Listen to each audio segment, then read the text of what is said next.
আমরা মানুষ, আমাদের একটা কথা চিন্তা করা উচিত যে আমরা তিল তিল করে 10 তলা বানাতে পারলেও 20 তলা বানাতে পারলেও সেখানে বসবাস করাটা কিন্তু আমাদের জন্য মোটেও নিরাপদ নয়।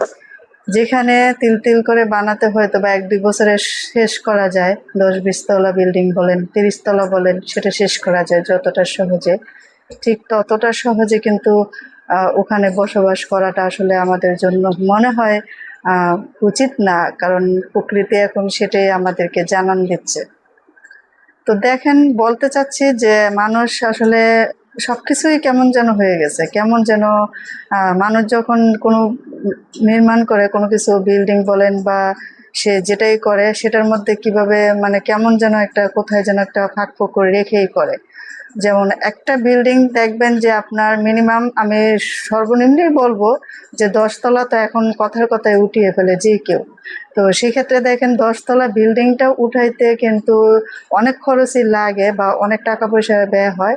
তারপরেও দেখবেন যে এত কিছু করতে পারে এবং এক একটা ফ্ল্যাট লাক্সারিয়াস ভাবে সাজায় এবং খুব মানে চাকচিক্য, একদম ভিতরে গিয়ে দেখলে বা বসবাস করলে কিন্তু মনে হবে যে স্বর্গে আছি। এরকম সৌন্দর্য করেই কিন্তু বর্তমানে যে ফ্ল্যাটগুলো তৈরি করে, বড় বড় বিল্ডিং এর বিশেষ করে খুব সুন্দর করে, এটা কিন্তু করেই শুধুমাত্র থাকার জন্য এবং পরিবেশ সম্মত করার জন্য। কিন্তু একটা জিনিস খেয়াল করেন যে যখন কোনো মালিক ছাড়া মানে ব্যক্তিগতভাবে যখন কোনো বিল্ডিং বানানো হয় না, বিশেষ করে ডেভেলপার কোম্পানি বলেন বা বিভিন্ন কোম্পানিগুলো যেগুলা বিল্ডিংগুলো তৈরি করে, সেই বিল্ডিংয়ে দেখবেন যে বেশিরভাগই এত এত বড় বিল্ডিং কিন্তু বারান্দাগুলো দেয় একদমই ছোট। মানে একটা বিছানার চাদর লম্বালম্বি মানে কোনো কিছুতে দেয়া যাবে না, মানে কোনো কাপড় শুকানোর মতো দেয়া যায় না। এটাই তো, কাপড় তো আর শুকানোর বাকি থাকে না, সেজন্য মানুষগুলো হয়তো বা থাকে, হ্যাঁ, যেভাবে হোক কাপড় হয়তো বা শুকিয়ে যায়, তারা এটাই ভাবে। বাস্তবতা হচ্ছে যে এটা কোনো ফ্যাক্ট না। ফ্যাক্ট হচ্ছে ততটা উপরে কেন থাকবেন, যতটা উপরে থাকলে একটা বিপদ আসলে আপনার মিনিমাম ভূমিতে নামতে পারবেন না, মানে মাটিতে আপনার নামাটাই অসম্ভব হয়ে পড়ে। এত উপরে কেন থাকতে হবে ভাই? যারা বানায় তারা তৈরি করুক, তাদের তৈরি করার দরকার আছে, তাদের টাকা পয়সার দরকার আছে, সেজন্য হয়তো বা তারা তৈরি করে। কিন্তু এখন তো আমাদের প্রকৃতি জানান দিচ্ছে যে না, আমরা শুধুমাত্র মানুষ, আমরা আমাদের সীমানার ভিতরেই থাকতে হবে।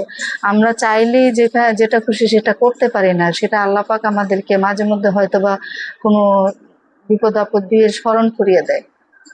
তো দেখেন যে বেশিরভাগ সময় যে কোম্পানিগুলো বিল্ডিংগুলো তৈরি করে, আমি দেখি না কোথাও যে একটা বিল্ডিংও পাই না যেখানে একটু মনে করেন যে একটা মানুষ তার বারান্দায় বলেন বা বেলকুনিতে দাঁড়িয়ে স্বাচ্ছন্দ্যে নিঃশ্বাস নেবে।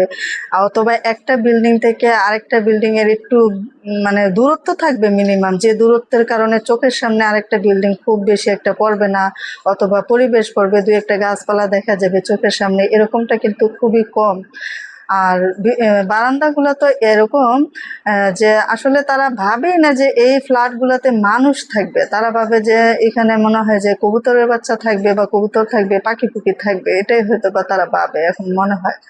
না হলে এত এত টাকা খরচ করে এত বড় বড় বিল্ডিং বানানো যায়, এত মানে চাকচিক্য করে ফ্ল্যাট তৈরি করা যায়, যেখানে মনে করেন যে 3 রুম 4 রুমের ফ্ল্যাট, বিশাল বড় ডাইনিং ড্রয়িং, বিশাল ব্যাপার স্যাপার। তো এই বিল্ডিং গুলাতেই দেখবেন যে আপনার 1 থেকে 1.5 হাত 2 হাত বড় জোর পুরুষ মানুষের হাতে একটা বেলকনি দেয়। এই বেলকনিটাতে দাঁড়িয়ে কি করবে বলেন তো? একটা জীবনের সবটুকু সময় কাটিয়ে দেয় একটা ফ্ল্যাটে।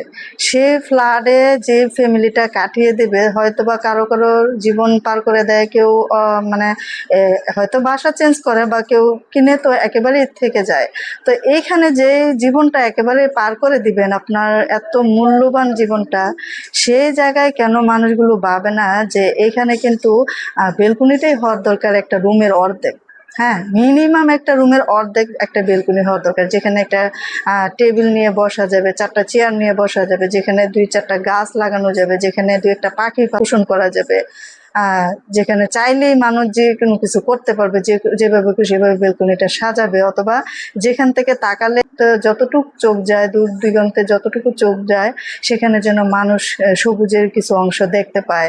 অথবা মানুষ যেন দীর্ঘ শ্বাস না নিয়ে মানে অনায়াসে নিঃশ্বাস নিতে পারে একটা বেলকনিতে দাঁড়ালে। সেরকম হলে কি এমন ক্ষতি হয়? আচ্ছা, এত কিছু কেন দরকার? দেখেন তো, একটা জীবন যখন শেষ হয়ে যায় তখন তো আরেকটা জীবন আসবে, আরেকটা জীবন তো আরেকটা বিল্ডিং তৈরি হবে, মানে একটা প্রজন্ম গেলে আরেকটা প্রজন্ম আরেকটা বিল্ডিং বানাবে, সেটাই স্বাভাবিক। তাহলে সে বানানোর জায়গাটা কিভাবে রাখলো বলেন? এখন যেভাবে করছে, একটা বিল্ডিং এর বড় জোর সর্বোচ্চ 100 বছরের মেয়াদ থাকে বসবাস করার জন্য। তো সেখানে 100 বছর পরে কি এটা স্থানান্তর করতে হবে না? এটা কি চেঞ্জ হবে না? তাহলে তখন তারা এই জিনিসটা কি করবে? তখন কি করবে? তখন ওই যে পানাম নগরীর মতো এই শহর ছেড়ে দিয়ে মানুষ অন্য আরেকটা জায়গায় অন্য আরেকটা শহর গড়ে তুলবে। এই শহরে আর কেউ হাত দেবে না। তখন এই শহর হয়ে যাবে একটা ঘুমন্ত জাদুঘর, যেখানে মানুষ শখের বসে এসে দেখবে, ঘুরবে আর ভাববে যে এখানে একসময় মানুষ ছিল, অনেক বসবাস ছিল, অনেকের আনাগোনা ছিল, অনেক মার্কেট ছিল, অনেক কিছু ছিল। এটাই হয়তোবা মানুষ ভাবে। সেজন্যই হয়তোবা এমনভাবেই তাদের ঘরবাড়িগুলো নির্মাণ করা শুরু করেছে, যেখানে মানুষ স্থায়ীভাবে ধ্বংসের দিকে নিয়ে যাচ্ছে। মানুষ যে চেঞ্জ করে এটাকে একটা রূপ থেকে আরেকটা রূপ দিয়ে বসবাস করবে, সে জায়গাটা মানুষ রাখছে না, নষ্ট করে ফেলছে। তো এই বিষয়গুলোতে আরো বলতে ইচ্ছা করে, বললে হয়তোবা ভিডিওটা লেন্দি হয়ে যাবে, সেজন্য আর বলছি না। শুধু দিন শেষে একটা কথাই বলছি যে দেখেন, মানুষ যেন আহ মানুষ যেন বুঝতে পারে যে আসলে আমাদের জীবনের চেয়েও বড় কিছু নেই। আমরা যেখানে একটা জীবন কাটিয়ে দেব, সেখানে কেন পাখির বাসার মতো করে বাসা তৈরি করব? কেন এত ছোট বা বেলকনি দিয়ে, কেন এত বড় বড় রুম লাগবে যেখানে বেলকনি থাকবে না? কেন এত 10 তলা 20 তলায় থাকতে হবে? সেখানেই থাকেন। যেখানে থাকতে গেলে একটা বিপদ আসলে মিনিমাম আপনার মৃত্যুটা অন্তত পক্ষে ভূমিতে হয়।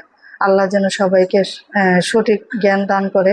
এই ধরনের কাজ যারা করে, যারা এত এত টাকা খরচ করে বাড়িঘর তৈরি করে, তাদের কাছে একটাই রিকোয়েস্ট যে তারা যেন বেলকনিটা মিনিমাম একটা রুমের অর্ধেক রাখে, এবং সেখানে যেন একটা মানুষ দাঁড়িয়ে মানে স্বস্তিতে নিঃশ্বাস নিতে পারে, এরকম পরিবেশটা যাতে মানুষ বজায় রাখে, সেরকম তৌফিক আল্লাহ মানুষকে দান করুক। আল্লাহ মানুষকে মানে জীবনের গুরুত্বটা বুঝার তৌফিক দান করুক। এটাই সব শেষে বলতেছি। আল্লাহ হাফেজ।